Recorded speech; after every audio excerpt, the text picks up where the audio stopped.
ನ್ಯಾಯ ಯಾವತ್ತೂ ನ್ಯಾಯವಾಗಬೇಕೇ ಹೊರತು ಆರೋಪಗಳು ನ್ಯಾಯವಾಗಬಾರದು. ಆರೋಪ ಯಾರಿಗೂ ಯಾರ ಮೇಲೂ ಹಾಕಬಹುದು.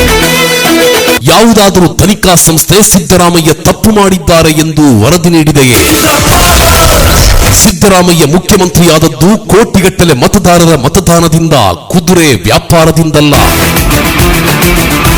ಇತಿಹಾಸ ಅರಿತವನ ಕಣ್ಣ ಮುಂದೆ ತೇಲಿ ಬರಬಹುದು. ದೇವರಾಜ ಅರಸು ಅವರನ್ನ ಇಳಿಸಿದ ರೀತಿ, ಬಂಗಾರಪ್ಪನವರಿಗೆ ಮೋಸ, ಮೊಯ್ಲಿಯವರನ್ನ ಸ್ಟ್ಯಾಂಪ್ ಮಾಡಿದ್ದು, ಧರ್ಮಸಿಂಗ್ ಅವರನ್ನ ಪತ್ರಗಳ ಬರೆದು ಆಟ. ಆದರೆ ಇದು ಸಿದ್ದರಾಮಯ್ಯ.